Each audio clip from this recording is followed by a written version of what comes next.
this episode, you'll learn about the benefits of modifying your home so that you can age in place.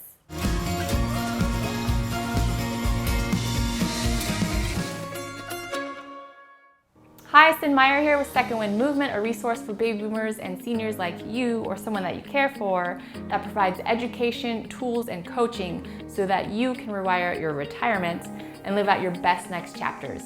We focus on 4 main areas of life, which are community, growth, giving back, and your health, so that you can age successfully in place.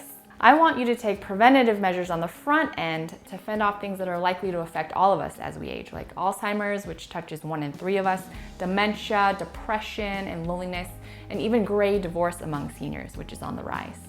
This series is on aging in place, which is such a personal undertaking. All the steps that you can take to proactively set yourself up for successful aging are so unique to you. We created this series to get you thinking and planning ahead of time so that you can spend your later chapters in the comfort of your own home. This episode is on modifying your home with your future self in mind. There's a whole home remodeling industry that tailors to older seniors.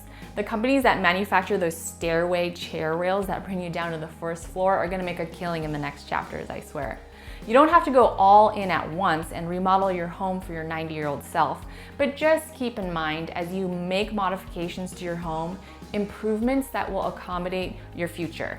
So just to get you brainstorming, I'll point out some of the more popular modifications that people make to their homes, and they're all mainly safety checks to keep in mind. Most of the remodeling done to accommodate our senior years is actually done in the bathroom, where you make sure showers and tubs are super easy to access. You can consider removing your tub altogether and adding a shower without a curb. You can consider installing bars and grips that help with those imbalance moments. And there are non-obnoxious options available where your bathroom doesn't have to look like a hospital or something.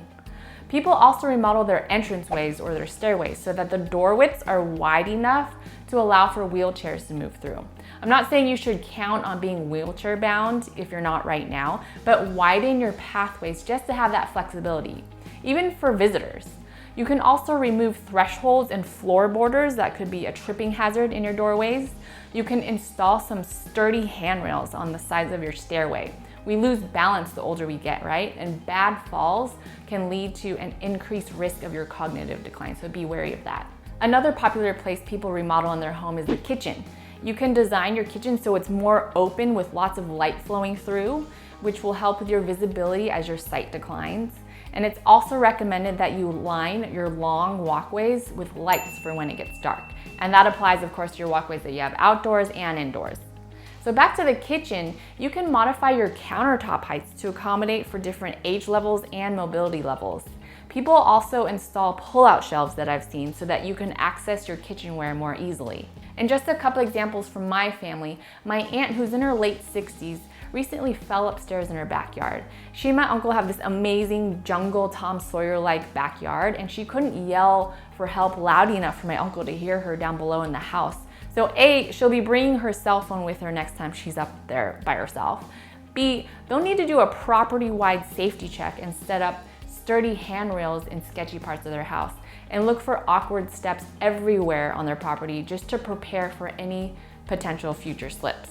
Another quick story, my grandparents in New York.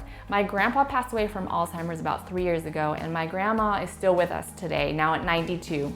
They remodeled their home so their bedroom was on the first floor of their multi-level home. So if you count the rooms in the basement and the attic, that's like 4 stories.